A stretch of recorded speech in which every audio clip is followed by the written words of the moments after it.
In this symposium, we are focusing on situations that concern our students within communities that we generally call inner city.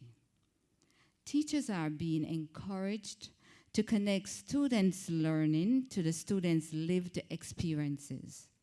How can we link learning to the real world if there is a disconnect between the school world and the students' lived experiences?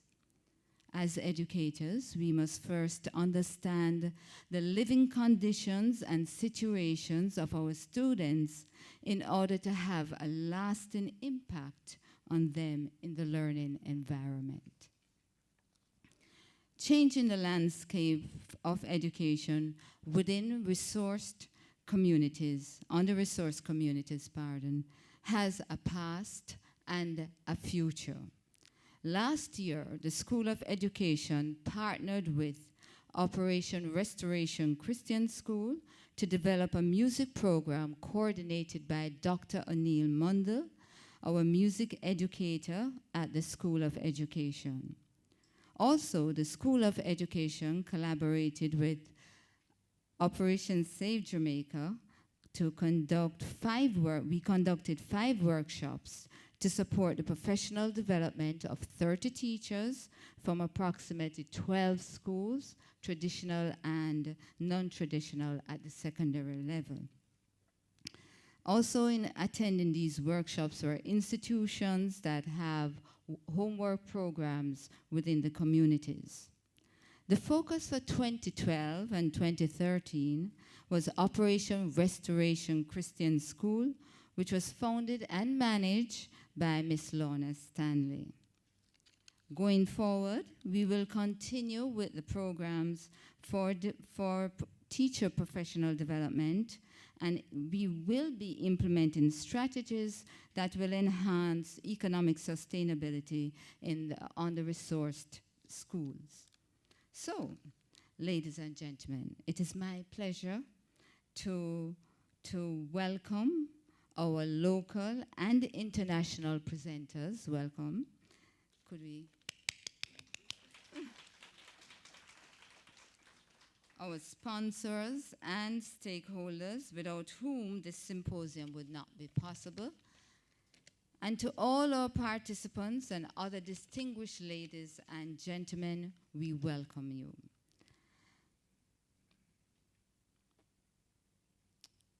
I now invite you to join with us in singing the national anthem. I will now invite Ms. Corinne Fraser to lead us.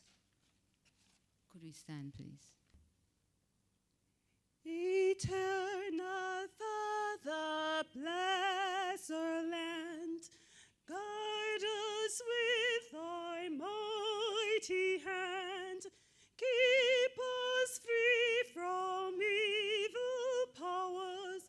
Be our light through countless hours. To our leaders, great defender, grant true wisdom from above. Justice, truth be ours forever. Jamaica, land we love. Jamaica, Jamaica, Jamaica, land we love. Teach us through respect for all, the response to duty's call. Strengthen us, the weak to cherish. Give us vision, lest we perish. Knowledge send us, Heavenly Father. Grant true wisdom from above. Justice, truth be ours forever. Jamaica, land we love. Jamaica, Jamaica, Jamaica, land we love.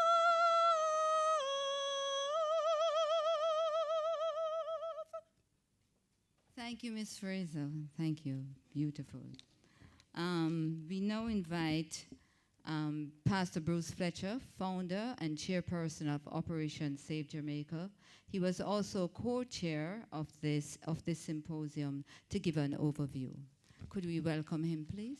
Dr. Camille Bell Hutchinson, Dr. Wilmot, Professor Stanford Griffiths, Miss Dorette Campbell, and Miss Lorna Stanley.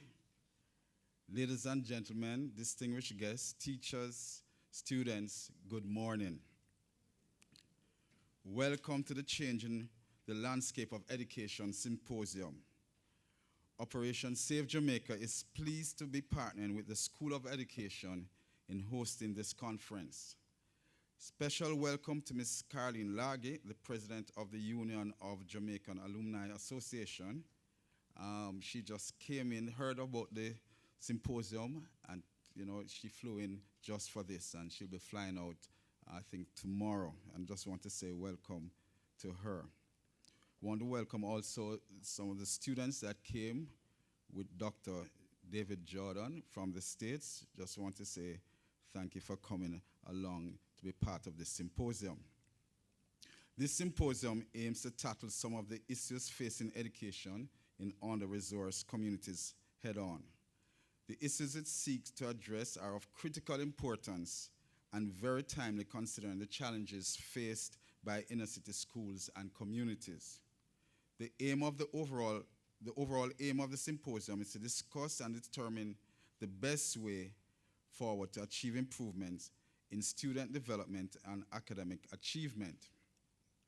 There's much in store for you all as participants and presenters. We have a distinguished privilege of having the Professor Annette Henry with us once again as she continues to journey with us and play her part to see the transformation of many lives through education. She's our keynote speaker for this symposium. It is truly our pleasure, and we thank her for taking the time out to be part of this dialogue. The truth is that life in urban communities has certain particular characteristics that impacts education and the choices that people make as they navigate their lives. Today we'll be examining the dynamics of living in an urban environment with Mr. Horace Levy, and later this afternoon we'll be looking at the unique challenges faced by teachers in urban under-resourced schools with presenter Lamita Lugg. We will also be looking at Change from Within project being run by the University of the West Indies with Paula Chavan.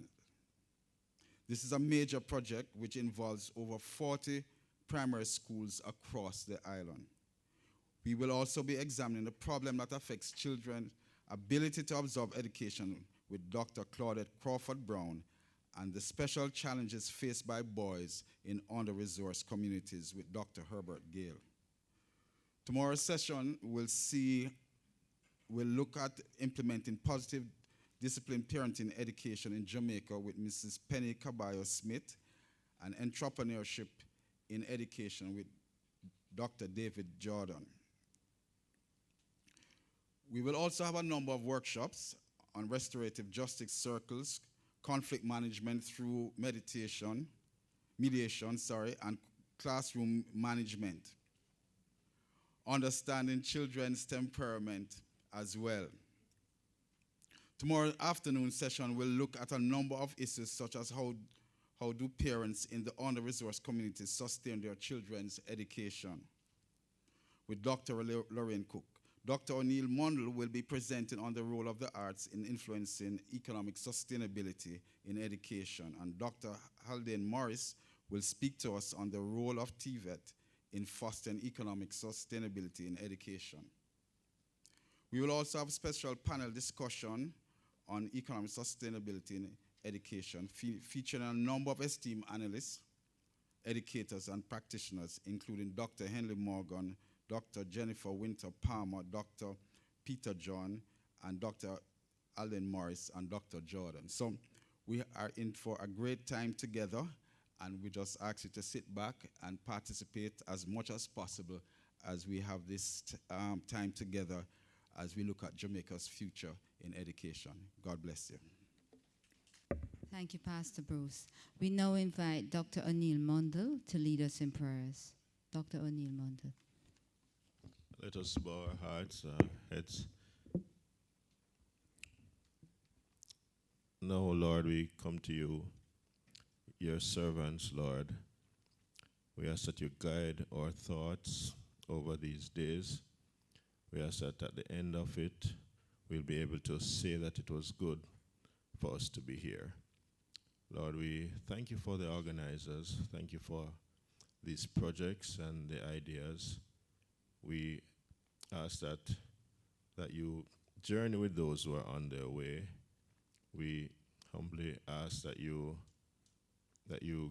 give us clarity of thought and give us the ideas to make this entire experience worthwhile. Thank you, Lord, for your blessings. Amen. Thank you very much, Dr. Mundell. We now invite Dr. Camille Bella Hutchison, Campus Registrar for the University of the West Indies, to bring greetings. Our chairperson, Dr. Lorraine Cook, the Dean of the Faculty of Humanities and Education, Dr. Swithin Wilmot, Professor Stafford Griffith, Director of the School of Education and Deputy Dean of the Faculty, Ms. Dorrit Campbell, Mrs. Lorna Stanley, Pastor Bruce Fletcher, Ms. Corrine Fraser for that wonderful rendition of the national anthem. Friends, colleagues, good morning.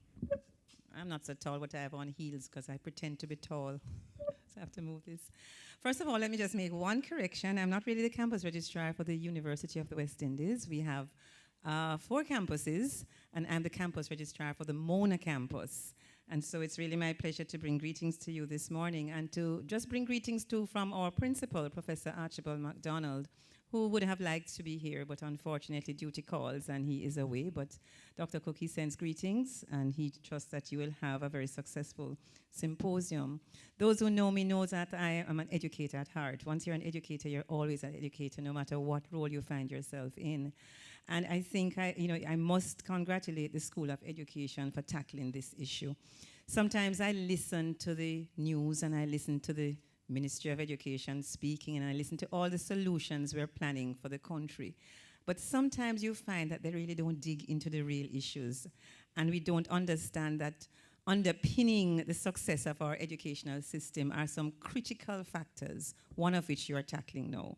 And unless we look at these, no matter what interventions we have, these fundamental issues continue to be the scar, continue to be the wound that never seems to get healed. And it is a major issue, the issue of the under-resourced, and under-resourced in so many ways. The areas you're tackling, homes and school and what happens in the home. This morning while I was getting ready, just hearing fleetingly Smile Jamaica, and there was somebody they were interviewing from the States, I think, and he was talking about a situation with, he said, over 100 boys it might have been. And in that particular scenario, not one of them was from a home with 2 parents. And he spoke of the significant issues that created. In Jamaica, I certainly have worked in schools where they're under-resourced in terms of their capital, just their infrastructure. They're under-resourced in terms of the support systems, both at the school and at home. They find themselves in situations where they're being asked to learn under situations which are it mitigates against learning. And so I find that the areas that you're going to tackle are fundamental.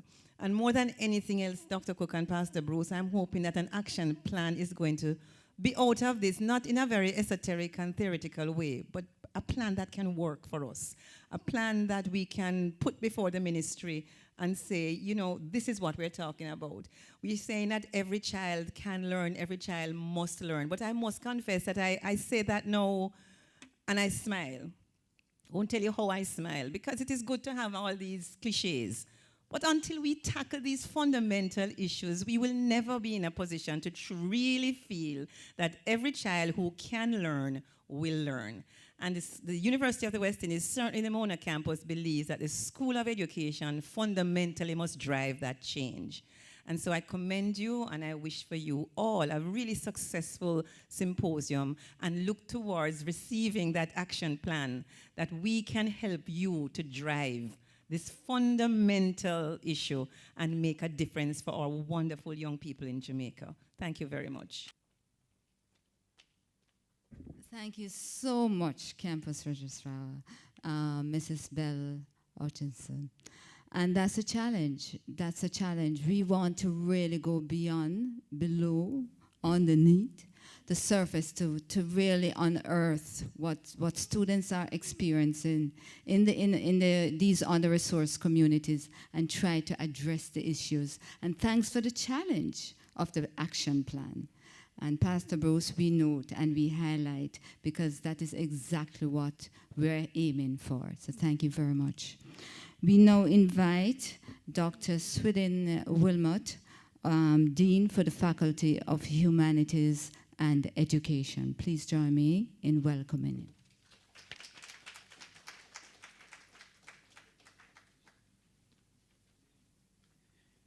Thank you, Dr. Cook.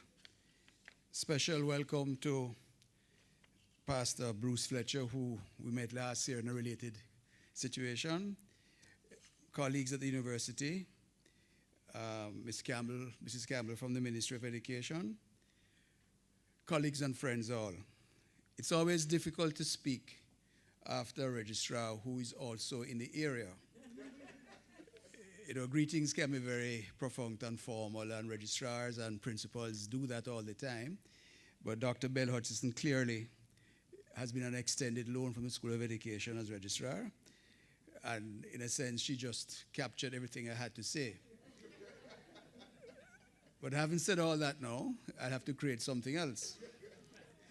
I'll have to put on my other hat now of my own training as a historian and resort to that point of view. Just to say, though, that the program before us is a challenging one, most interesting. Special commendations to the school and to Operation Save Jamaica for conceiving the program, for following through on the initiatives last year. It's a comment of their own commitment and determination to deal with what is a very deep, fundamental, almost intractable issue and challenge. Under-resourcing in education is not new.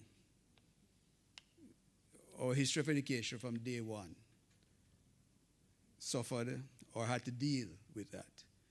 The very concept of education, relatively speaking, in our 500-year plus history is very recent, the last 150, 160 years. For the first half of that period, mass education didn't exist. The mass weren't considered human beings to be educated anyway, and the elite lived here to extract and would send their children away to live somewhere else to be educated. So we don't have a tradition of fundamental commitment in our trajectory in terms of commitment to uplifting people and providing the social values of education. Nonetheless, we have struggled for a century and a half. What we're challenged here with in terms of honor resource, but it's not new. Anybody familiar with our history would know that in rural communities, it's amazing people who have managed against great odds to have climbed the social ladder, and education has been crucial to that move. The difference I find is that in rural communities, it's hard to call anywhere rural now, thanks to the cell phone and the deportees. Nowhere is isolated, nowhere doesn't have power, nowhere people, it's very hard.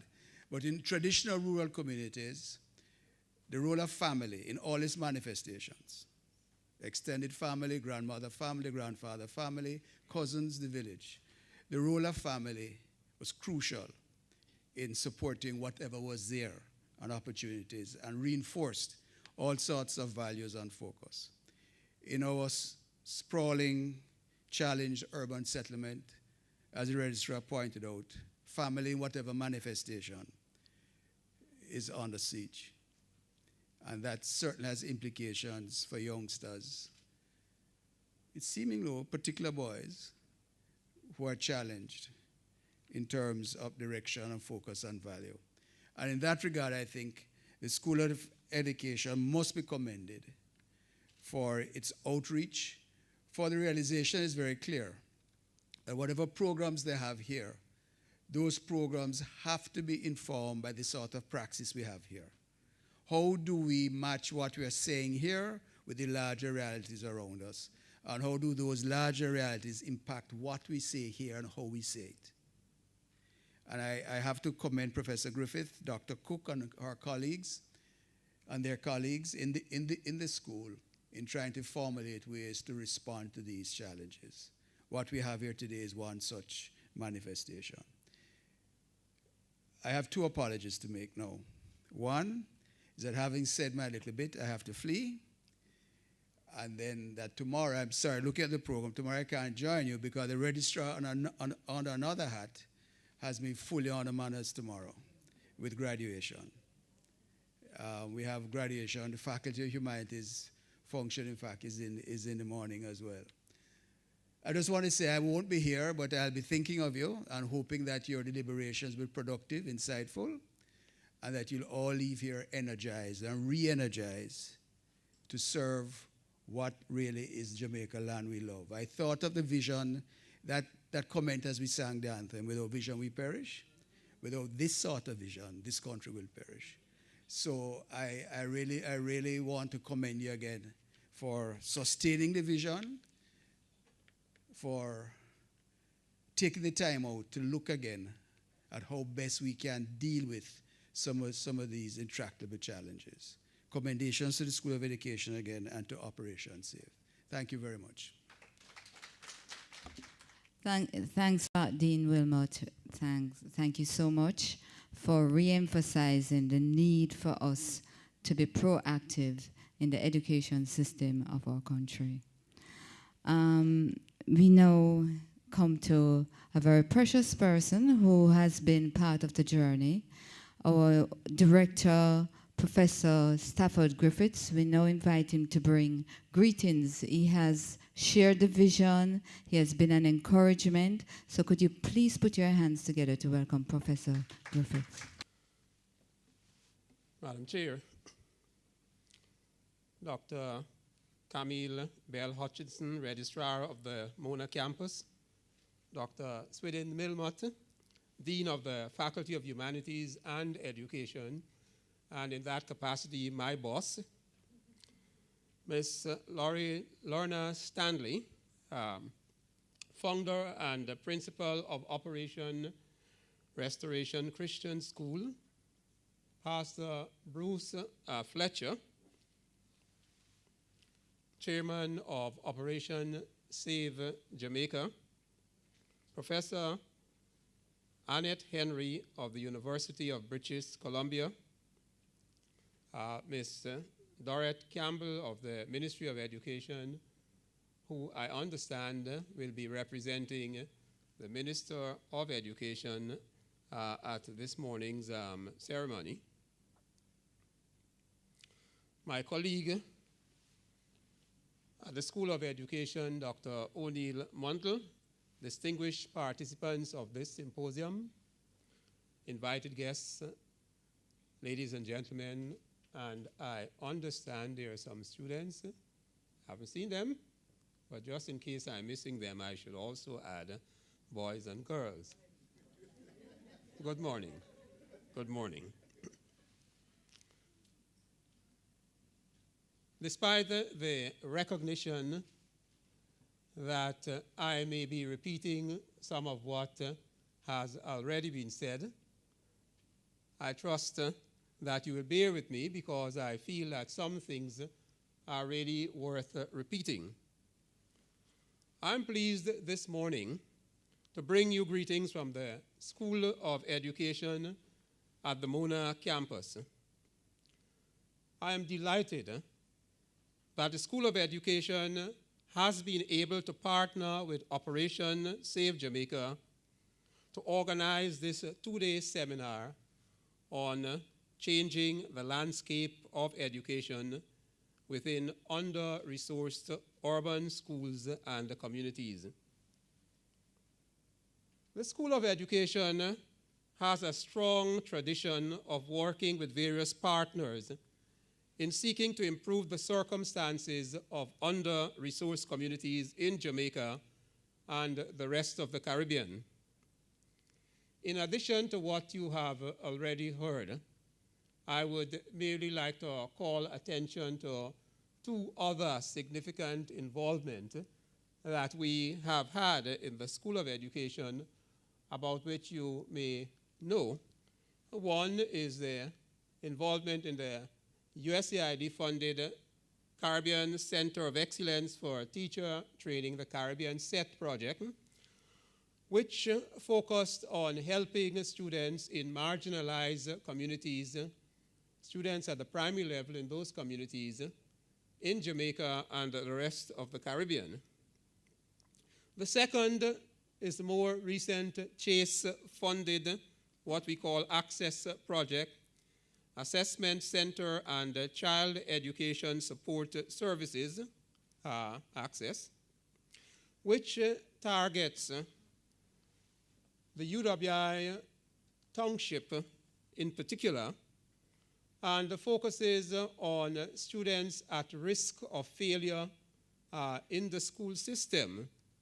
And I think these are really two examples of the fact that we are continuing, we have been over the years, pursuing work to help under-resourced communities. The passion which Dr. Lorraine Cook in particular and Dr. O'Neill Mundell, the passion with which they are engaging programs in under-resourced communities in collaboration with organizations such as Operation Save Jamaica is, I believe, testimony of that tradition of the School of Education. There is, in my view, a new awakening to the need for greater attention to be given to under-resourced communities in Jamaica. Over the last decade in particular, corporate Jamaica, the government of Jamaica, including the Ministry of Education, NGOs, and those of us in academia have sought to address more comprehensively the issues of under-resourced communities. Considerable resources are directed to the improvement of the social and economic circumstances of these communities. And dare I say that improved education and training opportunities have been central to these efforts. I am pleased that the pursuit of educational opportunities is increasingly and vigorously embraced in those under-resourced communities as an important avenue for the improvement of the individual and the community. I am particularly pleased that many from those under-resourced communities who have advanced positions of prominence and influence as successful entrepreneurs and valued professionals are returning to those communities and helping to sustain the transformation by giving their support variously so that others may make the same journey that they have made and they come to a place where they can make a greater contribution to our society and to benefit more extensively from the developments that are taking place in our society. This conference will no doubt serve as another motive force for the continuation of the quiet transformation that is taking place in under-resourced communities. The focus on under-resourced schools and communities is timely. I trust that you will have a very stimulating and successful 2 days of deliberations, by the end of which you will have found new ways of assisting our under-resourced schools and communities. Thank you. Thank you very much, Professor Stafford Griffith, Director of the School of Education. And now we invite Miss Lorna Stanley, founder and principal of Operation Restoration Christian School, to bring greetings. Good morning, Dr. Lorraine Cook, Pastor Bruce Fletcher, who is also the chairman of our school board, Operation Restoration Christian School, Dr. O'Neill Mundell, Professor Griffith, David Jordan and his team from overseas, the Seven Hills Organization. Special welcome to you. My friend, Carleen Largy, the president of the Union of Jamaican Alumni Association. She flew in yesterday specifically for this conference because they too have an interest in education, especially in under-resourced communities. And as a matter of fact, that organization will be here on a fact-finding mission again in February, and hopefully we'll glean some insights into some of the problems that we have. I could stand here all morning welcoming so many people because it is indeed, for me, very humbling, this experience today. I'm deeply honored, and I can't begin to tell you how much this really means to me to have such an illustrious group of persons looking at what we are doing in Trenchtown. Nearly 20 years ago, next year will be 20 years. We celebrated 19 years in September. I left West Palm Beach, Florida, where I had a comfortable lifestyle, and went to Trenchtown, of all the places.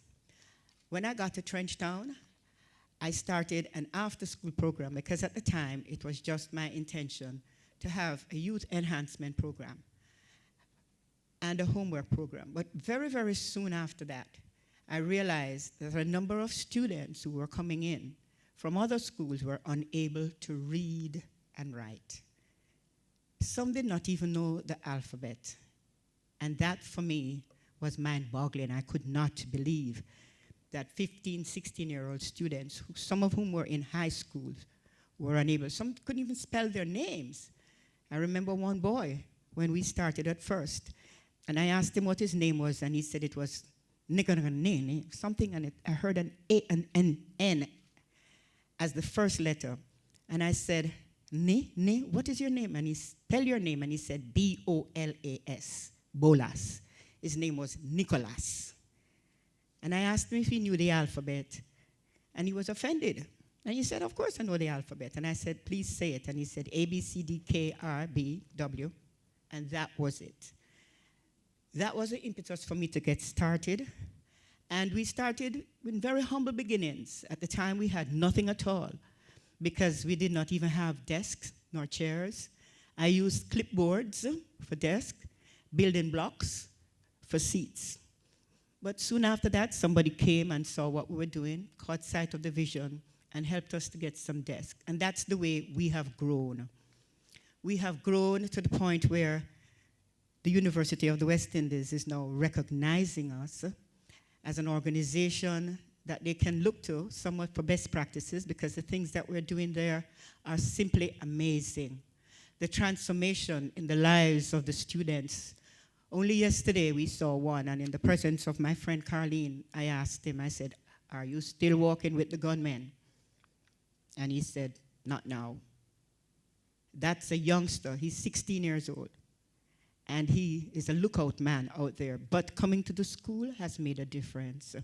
Coming to the school has made a difference because he sees himself as being able to do something worthwhile in life. We provide meals for them because in many, many instances, the meals that they get there is the only one that they have for the day. And even for the weekend, sometimes we have to help them. The parents are willing, but the resources are not there. So I am particularly pleased, I'm delighted, really, that 19 years down the line, the vision is being caught on by several other persons. And I heard us talking about taking action In those communities, if you go to do a study or research, they don't want to talk to you anymore because they feel as if enough studies have been done and nothing has come from it. So it is my hope this morning that when we leave here, that there definitely will be more action. We're already doing things. Dr. Lorraine Cook is down there, and so is Dr. Mundell, who has introduced the music program into the school, and it's making a difference. So when you talk to some of the children who would not normally be coming to school, they're coming to school for that because they see themselves being able to do other things except academics.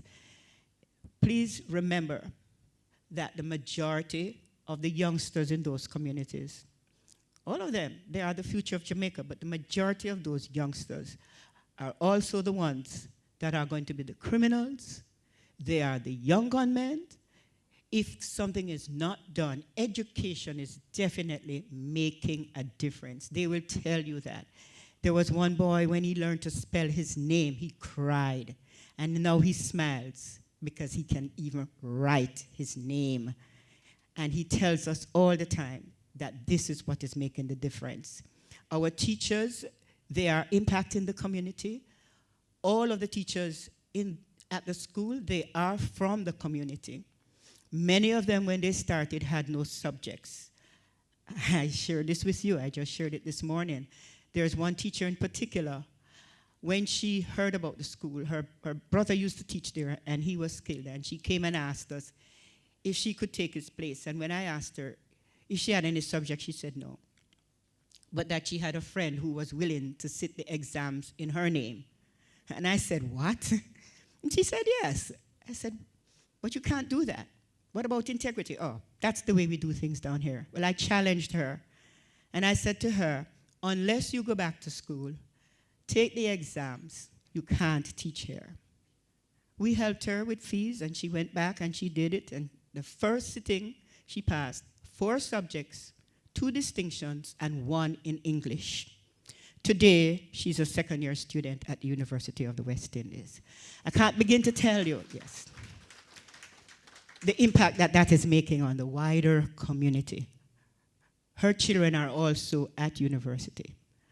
Most of our teachers have now graduated from Teachers College, and their children are attending high school. I just want to say thank you from the bottom of my heart. If I sound emotional, I really feel that way because, you know, it has not been easy, the challenges, but thank God. People are now beginning to catch sight of the vision and are now beginning to realize that the answer lies in those communities. Thank you all, and may God bless you. Thank you very much, Ms. Lorna Stanley. That was truly an inspiration, and it really has put a lot of fuel in our engines this morning, right? Now we welcome Ms. Dorrit Campbell, Deputy Chief Education Officer from the Ministry of Education, to bring greetings. Ms. Campbell. Thank you. Madam Master of Ceremonies, Dr. Lorraine Cook, Miss Corinne Fraser, who, like a good Baptist, gave us that beautiful rendition of the national anthem, particularly the last line. I was trying to keep up with her, but then I realized that it needed a soprano voice, and I have an alto voice. Dr. O'Neill Mundell, Dr. Camille Bell Hutchison, Dr. Swithing Wilmot, Professor Stafford Griffith, whom I have to sit across the table from or beside sometimes in our senior policy making group meeting, and Miss Lorna Stanley, whom I can understand why you're so emotional. I have been like that ever since I returned to Jamaica in January and started again working with the education ministry. I extend apologies on behalf of the Minister of Education, the Permanent Secretary, and of course the Chief Education Officer, who, yes, she does look like me, but she's a bit more beautiful than I am, Madam Chair. I noted that earlier you called me the Chief Education Officer. We, as educators, we are tasked with constantly redefining and customizing education to satisfy the imperatives of quality, equity, access, and even more crucial in this century, the imperative of relevance. We do so in order to grow and build young people to become the ideal Jamaican citizen. I do believe, and I am sure that there are many here who would agree with me, that teaching and learning has never been easy for any generation of educators. It has always been contextual and nuanced by the dynamics of changing socioeconomic realities. However, the task of educating our children in this 21st century global context has become even more complex, and in some instances a dilemma, with its mix of challenges and, yes, opportunities. You would have noted the release of an unfortunate 2-year-old video which has gone viral on the social networks. To me, it is a telling tale of the complexity of problems that we are up against as educators. And the video is not just about students in uniform going wild. It is more so about a deep-seated societal problem of a value system gone awry. It's, in some instances, it is a manifestation of certain subcultures which are gurgling up as a consequence of our neglect in certain communities. Nevertheless, we continue to reap pockets of excellence in the education system, and we have to lift our hats off to teachers who continue to teach under some serious extenuating circumstances. And I can understand what you're talking about, Dr. Ms. Stanley. I happen to have visited some of our schools, and I dream about them at nights, and in terms of what we're going to do. Some of our teachers and some of our students are teaching and learning under some serious circumstances, and we wonder how they do it and how we really even reap any success in those communities, but we do. And yes, we are convinced that every child can learn, cliched as it may sound, Dr. Camille, but Ms. Stanley just proved to us that it is possible. But we also recognize that they don't learn under similar circumstances. And that sometimes, even when we want to flack our teachers, that we must remember that some of them would have taken students like the ones you have at a certain point and add some value to them, even though they may not necessarily pass 6 or 8 CSEC. But they would have added some value given the circumstances under which they learn. And we recognize too that they learn at different pace.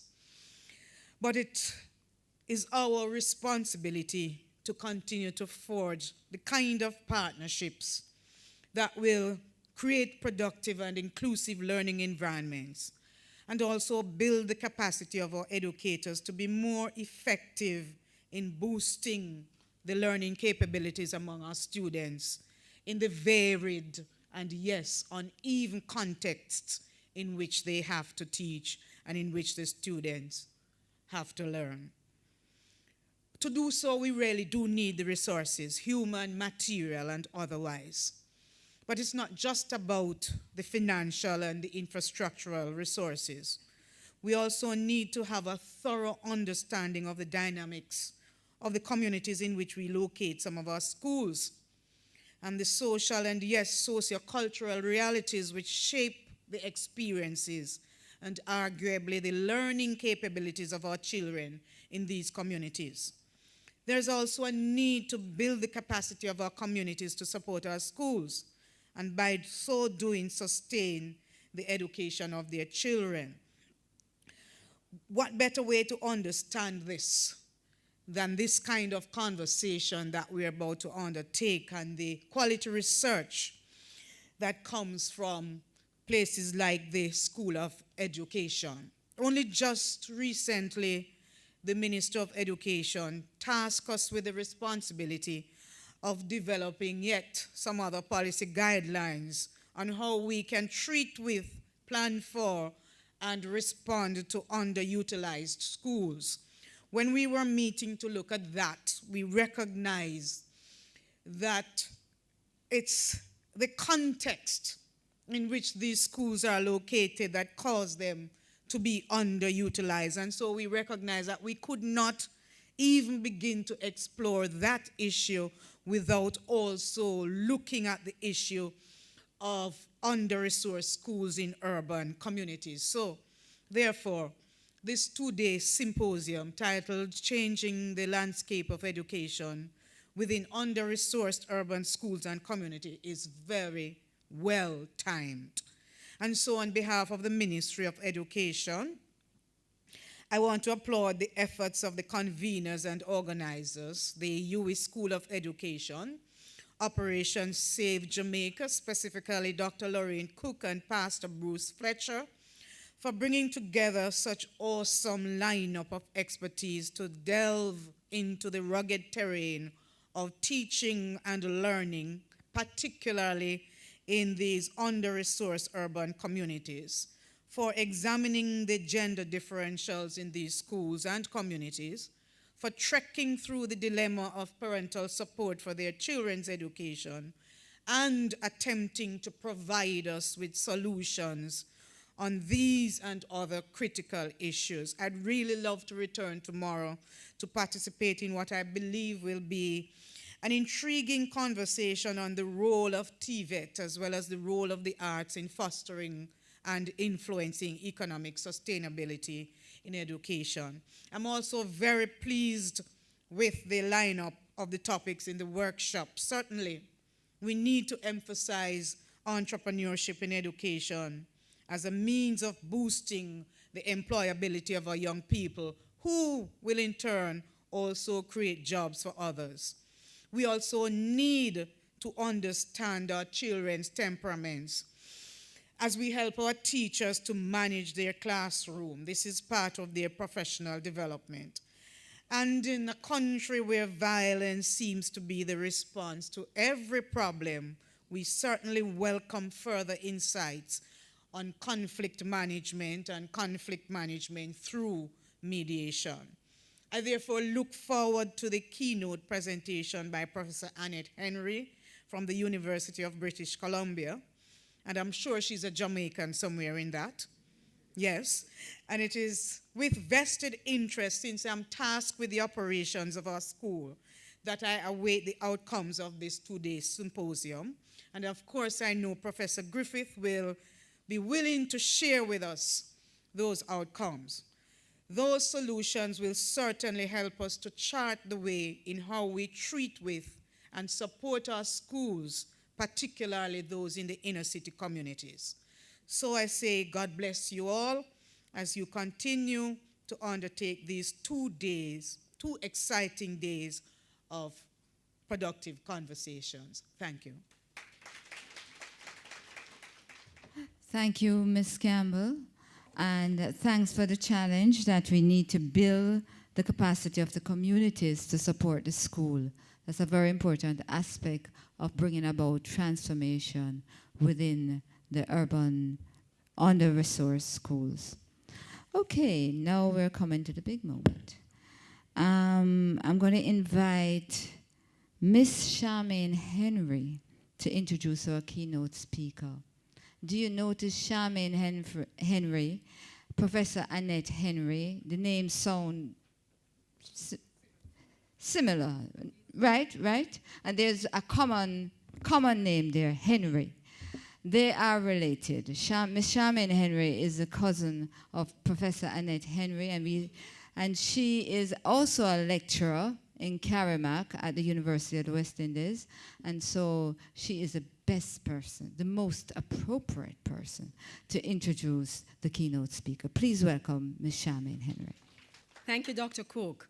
Ladies and gentlemen, I'm a communicator at heart, and you have been bored with a number of long salutations, eh? Be honest with yourselves.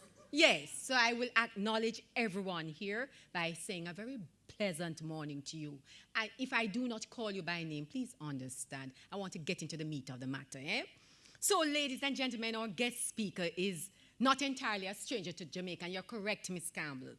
Yes, her parents were Jamaicans. She lived and worked in Jamaica for a short while, and many of her relatives, Lord Lorraine, you couldn't keep that quiet. Many of her relatives live in Jamaica. So yes, this is her familiar soil. It is her roots, and an integral part of her cultural identity. And so we can safely say that she is ours. Now, this accomplished educator has taught at all levels. She made her debut in education at the primary level in Canada, where she taught French, music, English as a second language. She also braved the local waters by teaching English, history, and geography to grades 9 to 11 students in Jamaica here. And that is no easy feat. Mrs. Stanley said it. She's a former head of the Language and Literacy Department at the University of British Columbia in Vancouver, Canada. So as an educational researcher, this very cool, calm, and composed woman has key interests in race, gender, culture, and language. She has over 30 publications, including books and articles, and has won several awards. Now, let me just be rude to you and just say to you, read the program that you have. You will see all her awards. But I want to highlight two. The Distinguished Contributions to Gender Equity Research Award from the American Educational Research Association. Outstanding Reviewer Award from the American Educational Research Association's Publications Committee. Our guest speaker, therefore, shares that she is committed to transformative teaching and learning at all levels, and has specially chosen this initiative, as a part of her contribution to nation building here in Jamaica, and we're grateful. So please, will you put your hands and hearts together? And wait a minute, before you do that, turn to your neighbor and smile, and say to them, Lord, I hope you're really good. Smile and tell them that. Lord, I hope you're really good. So put your hands and hearts together now and welcome Professor Annette Henry. It's my great pleasure to be here. And wow, after that, that's a lot of pressure, Charmaine. Yeah. Thank you so much for inviting me. I bring you greetings from Vancouver, British Columbia, the University of British Columbia. And I am, as Charmaine had said, very interested in thinking about how we can change the landscape. So I decided that I would talk about a school in Chicago that worked to change the landscape, and some of the strategies in place. And actually didn't write much about this school because the beginnings were so hard. Because you have to change mindsets. You have to get to a point where kids can think, I can do this. I can succeed. Because if all they've known is failure, why bother? Why try? Or they get so behind in credits and so forth that the only thing to do is to drop out. So that's what I'd like to talk about today. I also want to, and I, like Charmaine, think that I'm not going to spend a lot of time thanking people, but I do want to say thank you to everybody who is participating today and tomorrow, and who has helped organize the program and these 2 days. I also want to say that I don't want to be seen as somebody who comes from another place and says, well, this is the way you should do it. I was watching a film the other day, a young teenager in Washington, D.C., and he was talking about how people on the outside are always coming on the inside and telling us how to live our lives. But I think what's fantastic, thanks so much. I think what's fantastic, oh, you don't have anywhere to put it, do you? I think what's fantastic over the next few days is that we're going to have a lot of dialogue. And there's a lot of people who know a lot in the room, and each of us knows different things. And so when we put our heads together, then we can do a lot. As Charmaine mentioned, I've lived in 4 countries. I've lived in, you going to stand up here with me and hold it?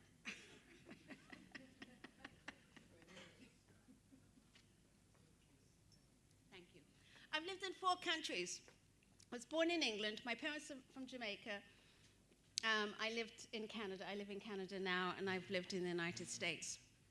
And one of the things that I noticed is that sometimes we get into a rut in our thinking, and we say, well, that can't happen here. We can't do this here. Or this is Jamaica. Or this is Toronto. Or this is Chicago. We can't do this here. You don't understand our problems. We're unique. Well, I think I wanted to say that the reality is that most places are experiencing the same problems, but maybe to a different degree. And so as Pastor Bruce and I were talking last night about looking at black youth throughout the African diaspora, throughout the black diaspora, Jamaican youth in Toronto, Jamaican youth in Britain. I mean, I'm an example of, there's 3 kids in my family, and I'm the one who finished high school. I'm the one. My older brother, he used to say he wanted to be a brain surgeon. He was so smart. And my younger brother had some learning issues that were never seen to. And I look at the ways that the system set them up. So neither of them finished high school. One very smart, the other one needed the support he did not get. And it also affected me. So I would walk into a classroom and they'd say, well, there weren't too many black people in the school. So I'd walk in the classroom and the teacher would say, read the roster, Annette Henry. Oh, Doug Henry's sister. And so I would be labeled before I opened my mouth. So it affects an entire family, really, one could say. So I don't want to talk about any gloom and doom, because we know, there's so many reports that tell us what's going on. We know from our families what's going on, from our experience what's going on. But we want to, I just want to say that the same things are going on in many places. I read the other day that in 2012, less than half of the children in DC schools are reading and working at the grade level. USA is 26th in the world in education. 80% of DC schools didn't meet their targets. Although the nation's graduation rate is approaching 75% in the US, the highest rate in 40 years, 1.2 million students don't graduate from high school. That's 7,000 a day. Something's going on. 1 in 10 were pregnant or parenting. Childhood poverty was worse in DC than Mexico. So why am I reading these things? My friend Craig here is going to help me out. Good, thank you. Because I want us to look at things the way they are. So I like the notion of critical hope. Hope must be supported by the connection to the material conditions of the people we're accountable to and engaged with through active struggle. Critical hope also requires that we be painfully honest about the realities of current educational conditions in urban areas, while at the same time building networks that challenge these conditions. And that's obviously what we're trying to do here today. We're in an era of data. Teachers are told to be accountable, schools are told to be accountable, and it's happening in the United States. Teachers are losing their jobs if the students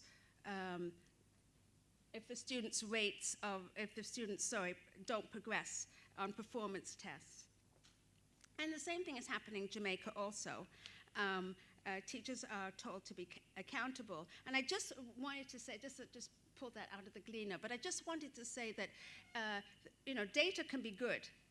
But the question is, what do we do with the data? How do we use it? David Berliner, who is such an expert on testing, always talks about tests as being part of a conversation, a dialogue. They should tell you something. And so in the school I'm going to talk about in a little while, talks about how they use their evaluation process to have a conversation between students, parents, and children. And this was a school where, and a community where parents weren't used to being involved in the schooling process in any way. One of my idols is Geoffrey Canada, and he, of course, lives in the United States, nothing to do with Canada. Geoffrey Canada has a great quote where he says, "Why is it that when we had rotary phones and we had folks crippled by polio, we're still teaching in the same way as we were then?" So we can't be doing things the way we used to do them. We can't be teaching the way we taught 40 years ago or 100 years ago. A lot of what we do in schools is, as the dean mentioned, as a historian, a lot of what we do in schools still is part of that sifting and sorting mechanism from 100 years ago. So things really need to be redesigned. And as I think about the schools that have made a difference, schools that are turnaround schools, if you like, I know there was a series of articles called by Barbara Sizemore. She talked about turnaround cases, and a few people have mentioned the notion of all kids can learn, coming from that era of effective schools research. But it really does take a village. And so you can just go through the next few slides very quickly. But one of the things about Chicago is it has a very activist tradition. So teachers are out on the school. This is a parent at a meeting saying, "Don't close our schools." And a child, kids. Well, this is Indie Kids, the magazine Indie Kids. So it's a magazine for kids about educational issues. All the kids, 9, 10, 11, 12 years old, writing. But this is a little 9-year-old boy speaking here, and he's gone to a teacher meeting to talk about the educational issues. Can you imagine? So all I'm saying is, the way, we can't wait for, no offense anybody, but we can't wait for the ministry. We have to do it. Like, we have to pull together your knowledge, my knowledge, your knowledge, and together we have to say, we're going to change this community. I think that's what it takes. Good. So, and I just put that down because as I look at schools that have made a real turnaround, they remind me of two models, and some of you in education know about these: the effective schools research, and also the Comer model. And of course, Dr. Comer is a child psychiatrist, so he focused a lot on on the emotional life of the child, the holistic part of the child. And I put down there Making Schools Work on pbs.org because sometimes they have little clips on there. And there's a lovely clip of a Comer school in Chicago, Jordan Elementary School, completely turned around. There's a lovely story of a woman, a mother, who she was strung out on crack most of the time in the playground. Like, she actually wanted to help, but she was just so strung out. And one of the things about the Comer schools is that everybody has to have buy-in. The parents, the social workers, the volunteers, everybody has buy-in. It's a lot of collaboration and decision-making together. Staff is very involved. You have to be licensed to be a proper Comer school, but it's really kind of on, holistic, looking at the child holistically, meeting his or her emotional, social needs, as well as academic and so forth. And when you think about all of these things, like the effective schools research and the Comer model, they all came about late 60s, early 70s, when there was still a lot of deficit thinking regarding black kids. Okay, yeah. So, and I pulled these from the Gleaner because I thought I would just say something that's very important to me. In black communities everywhere, and I just talked to you about my brothers, but black communities everywhere, we sometimes worry more about the boys than the girls for all kinds of reasons, right? You know, we talk about the cradle to prison pipeline. We talk about, well, you know, I certainly know in North America, they get shot by the police and, you know, this, that, and the other. And so I just want to say that I don't think it's an either. The school I'm going to talk about is a school for girls. I don't think it's an either-or situation. We are talking about the entire black community, male and female. We're two sides of the same coin. And I used to volunteer at Cook County Juvenile Detention Center in Chicago. I was part of a great program called Girl Talk, and or Girl Power, I don't even remember anymore. But we used to go in once a week with young teenage girls, beautiful young women, murder, you know, they were in there for murder, for all kinds of things. And I think, are you kidding me? Are you kidding me? I'd say, you know, why is this person in here? Oh, she killed, you know, so-and-so, she killed a brother or something. And again, I think, are you kidding me? And they were so beautiful. They were eager to learn. They were eager to do the activities that we would do every week. And so I'm just saying that, you know, we have to think about boys and girls, male and female. We're talking about, as Alice Walker says, an entire race, both male and female. Thanks. So the school I'm talking about is Young Women's Leadership Charter School of Chicago. And you can go into the next. So it is 80% black, 15% Latina, and basically a lot of committed people got together and said, how do we change the landscape? This is a school for math, science, technology, and engineering. And they said, these girls would never have a chance to be, you know, they talk about girls in engineering and so forth. These girls would never even have a chance. How do we change the landscape? By about 16, they might drop out, or they might be pregnant, and so on and so forth. So a lot of, I would say, strong women got together and pooled resources, wrote grants. Now, one of the things about charter schools, if some of you may know this and others may not know, but back in 1988,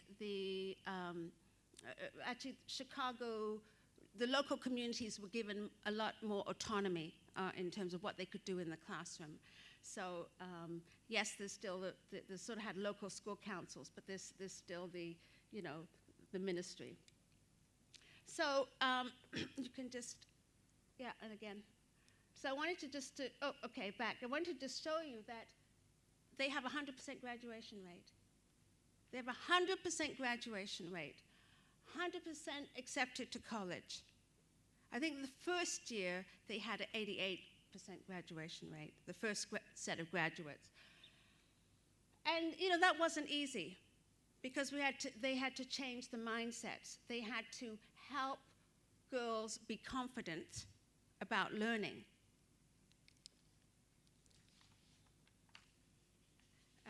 Yes, you can just move on a little bit there, yeah. Mm-hmm. And so the school day is longer, the school year is longer, because we're playing catch up. And that's really hard on teachers. So in the beginning, a lot of teachers quit because they said, well, why should I work here when I could work somewhere else and there'd be a shorter school year?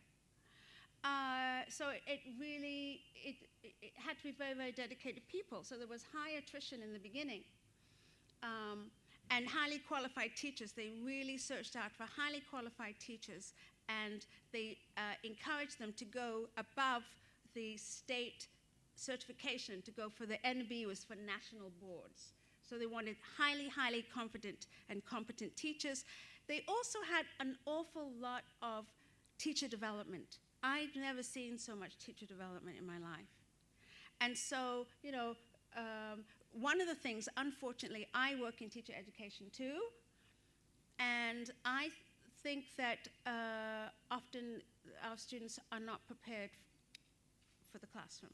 You know, we try to, and I think sometimes we have to help students know, our teacher candidates know, that the kind of childhood they had, the kind of education they had, is not what's out there.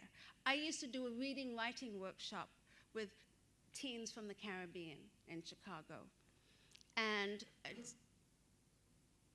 a few weeks in, one of the girls said, I was tape recording it because it was also research, and she said, turn that thing off. So I did. And she said, I've been sexually active since I was 8 years old. So I said to myself, holy moly, I have to think differently when I come here every week, what I'm doing with these girls. Okay, there's also the ethical issue of what do I do with this knowledge? That's a huge issue also. But what is the curriculum going to be then? What are we going to, what kinds of discussions are we going to be having in a group like this? So, you know, there's really a lot to think about. Maximum special education support if needed. Okay, that's okay, you went ahead of me, but that's just fine. I just want to say, in terms of partnerships, one of the things I notice about this school is they leave no stone unturned. They will pull anyone and everyone in to be a volunteer, to be a partner, and went to the local universities and said, how can you partner with us? So this was a onco-fertility conference, so onco, obviously cancer, fertility. But every Saturday at Northwestern University, one of the researchers at Northwestern University wrote a grant, and she has, as part of her science class, girls in her lab, in her onco-fertility lab. And so they're learning reproductive science. So these women, young women, are going to be scientists looking at issues of cancer and reproduction and so on and so forth. And that's part of their school credit. You know, so they left no stone unturned. They said, okay, how can we bring in people? How can we shadow? You know, because you become what you know. If your father's a butcher and your grandfather's a butcher, you might be, but nothing wrong with being a butcher. I'm just saying, you know. But if you meet, you know, an oncologist, maybe you don't even know what one is. You know, you meet an oncologist or a lawyer, you think, I could be a lawyer too. And they have a weekly shadowing program early on to give the girls a vision of something that's possible. Because you don't know. You just say, okay, you know, mom works at Walmart, dad works at Walmart, you know, maybe I will too, or maybe I'll have a family. You know, again, nothing wrong with that, but just to have a vision of something in life. And also see that learning is related to something. You know, sometimes you hear kids say, well, this is boring, or what am I going to do with this? Okay. Mm-hmm. Oh, one of the things that, well, a couple of things that I want to mention is that there's a sense of, we're talking about kids that may not have learned how to handle their emotions. And so there's been a lot of work with the, in terms of peaceable schools, which is conflict management, but even more. And I don't know who knows much about peaceable schools in the room, and there's so many different definitions. But it's also giving a sense that they have a voice. And compassion and service are also part of that. And ways to do things peaceably. And the issues of social justice, they're all wrapped up in all of that.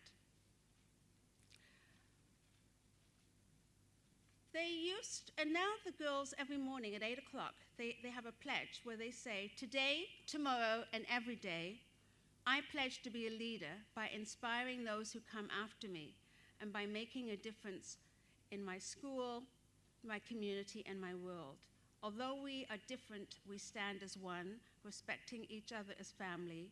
I pledge to be open-minded, positive, and helpful, to rise like the phoenix, never giving up on following my dreams. Okay.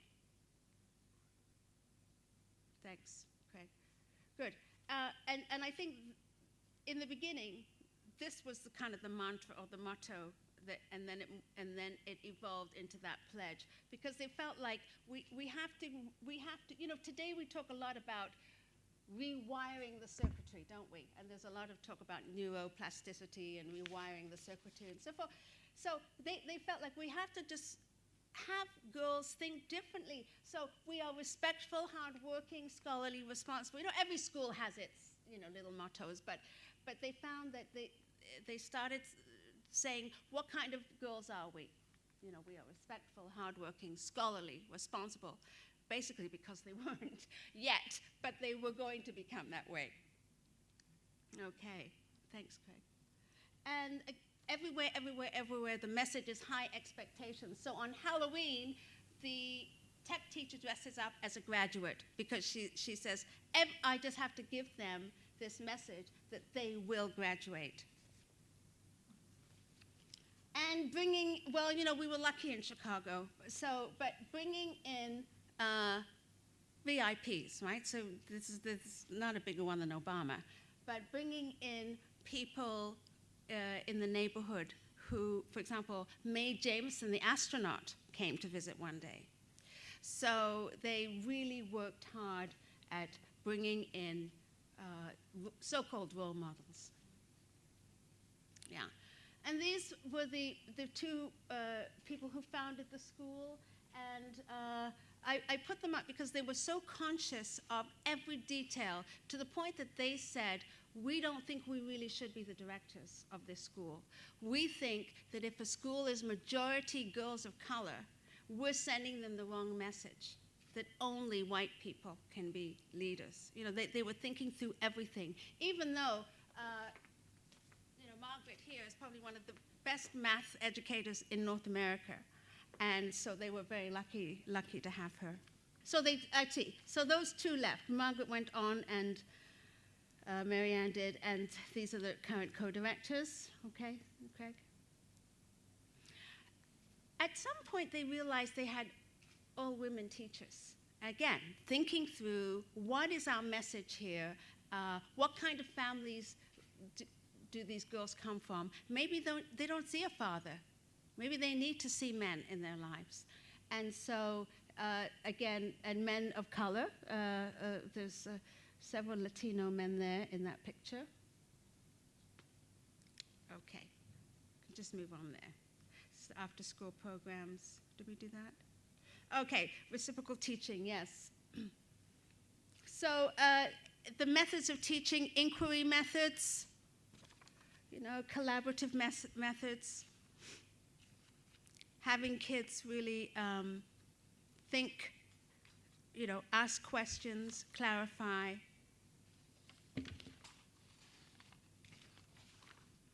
And next, culturally relevant curricula. So not being afraid to deal with taboo issues. This is a book about a Puerto Rican guy who's lives in poverty, and he goes through a lot of identity issues. This book was banned in some states, but I think it's interesting because then they would pick culturally relevant texts and have very controversial conversations.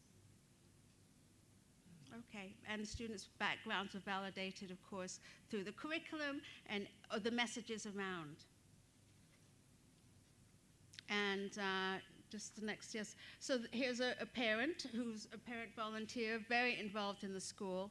That's her daughter that she's sitting beside. Okay. And another grant, again, they were always working with partners. So University of Illinois, my university, they set up a clinic in the school. So it was a dental clinic, there's medical services, and that came from some professors in the School of Medicine that worked with the school. Yeah, that's right. And this is just showing that every person, the staff, the volunteers, the parents, everyone has buy-in. Okay. I wanted just to, I think, one of the things that I think is really unique in this school is if you look at the promotion presentations 8, 10, and 12, grades 8, 10, and 12, students have to defend their work for the year. They have to make a formal presentation. Their parents can come. They can invite their friends.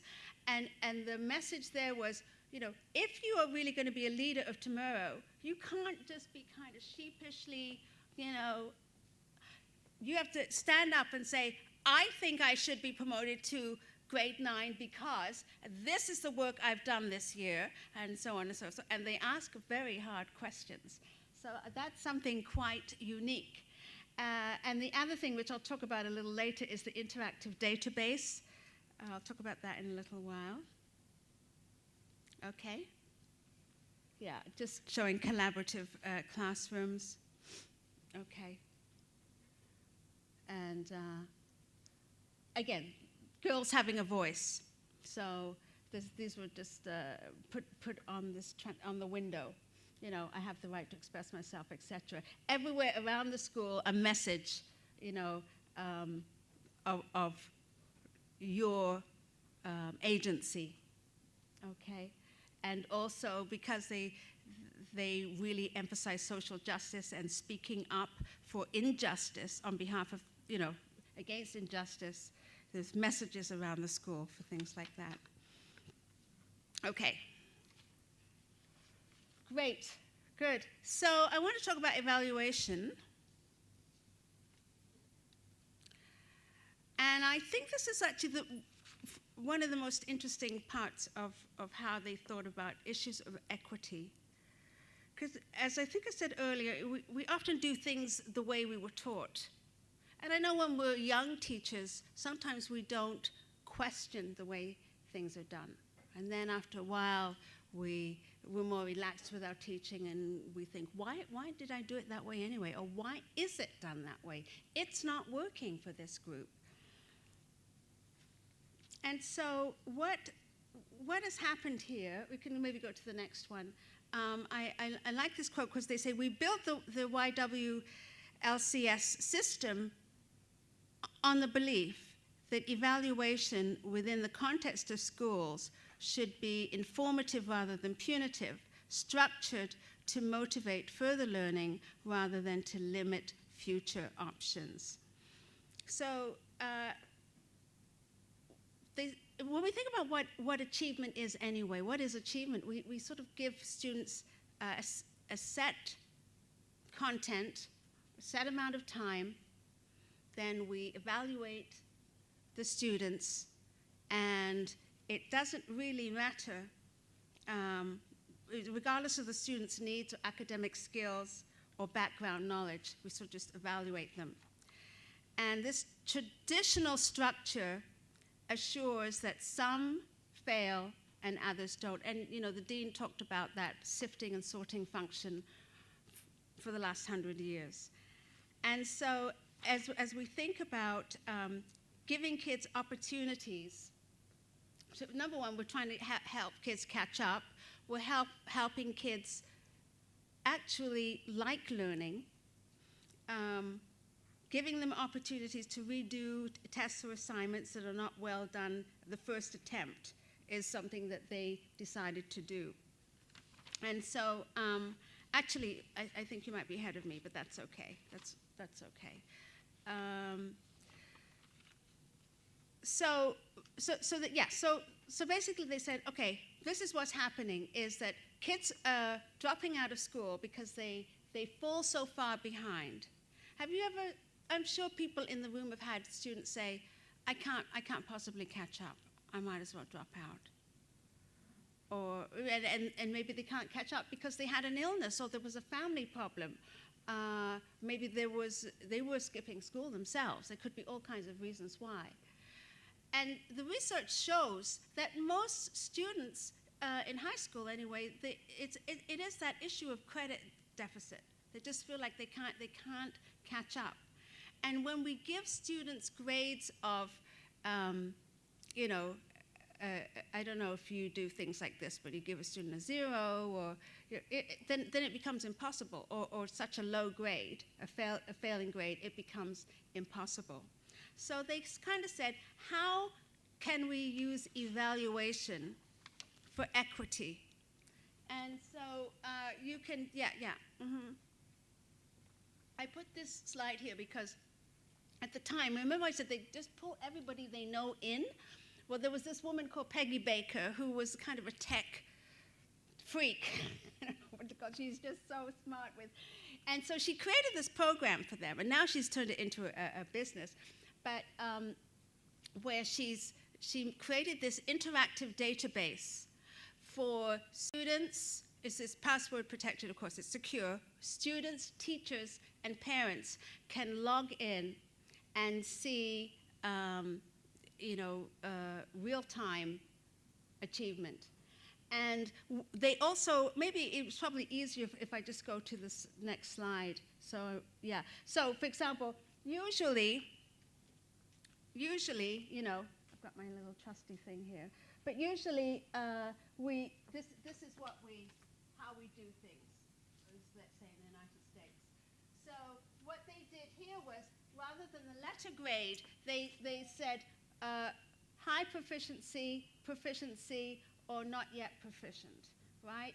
And so not yet, if a student has a not yet, it means that it's emerging. It's like the teacher says, if you have a not yet on an outcome, let's say there are 10 outcomes for a specific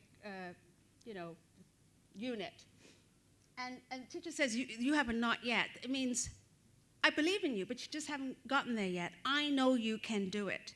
So you never are penalized. And if it takes you a while to get to that outcome, 70% proficiency, that's okay. So it's like when you do a driver's test or the bar. You can fail the bar and still be a lawyer. You do it again, right? Or take a driving test and you don't succeed, but you can do the driving test another time, right? So they said, some people need a little more prodding. Don't forget, there's so many supports in place here because the classes are quite small. The girls meet with their faculty advisor every morning, and she says, or he says, okay, Sally, let's have a look at, you're not yet, so let's have a look at what you're proficient at, what you're not proficient at. And there's a little bit of cajoling. And the teacher, because the database is interactive, the teacher can have a look at all the students who have a not yet in something, and then she'll call them together. And sometimes they even have like a little pizza party or a not yet, what they call a not yet party, to get them in to learn what it is, right? And then next, okay, you can just move on. I think we can move on. But every year, there's a little more demanded of the student. So in grades 9 and 10, it's 70% proficiency, cumulative proficiency, then 75, 80, and by the time you graduate, 85. So it's like saying, I know you can do a little more. Good, you did this, I know you can do a little more. Okay. And the initiative is with the student, really, because she has to meet with her advisor. She's required to make a plan and sit down and talk with her advisor about what she's willing to do, what she's planning to do. And again, obviously the advisor is the mentor, so she's going to say, is this a realistic plan? How are we going to get there?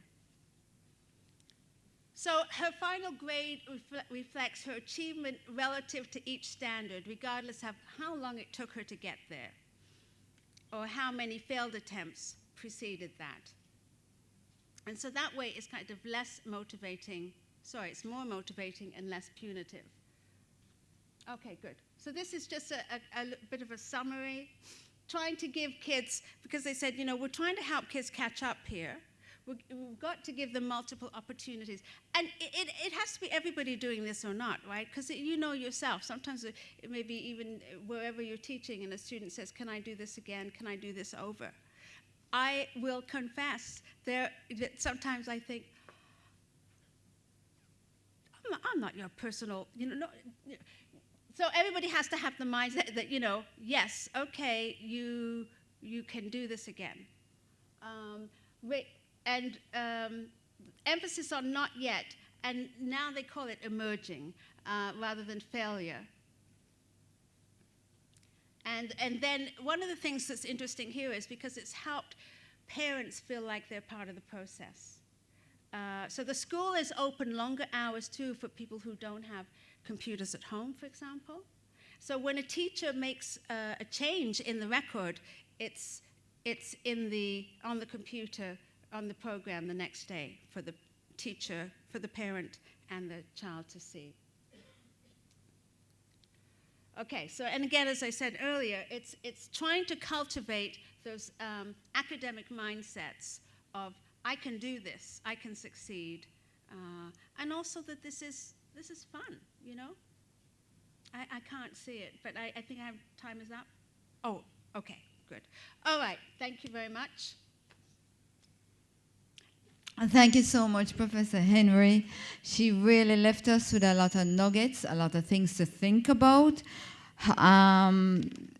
You become what you know. I think that will always be with me, because it's a challenge for us to expand and the experiences of our children in the classroom, and the importance of empowering our children, giving them their voice. That's such a tremendous role that the educator has to play, building that confidence and giving that hope to the children. I like the idea of having children to defend why they need to be promoted. I think that's just fantastic, because it builds leadership capacity, it builds confidence, and really, that's tremendous. I think it motivated me about when she said they left no stone unturned. I think the passion as educators, we have to go forth with such intensity that we are going to explore every avenue to make a difference. And the whole avenue of opening up the university, that the children could come from the schools and they could have the experience of being in a lab, seeing how research is being carried out, is really a very novel idea, at least for me. So Professor Henry, thank you very much for that very inspiring and motivating keynote address. Please put your hands in. Thank you.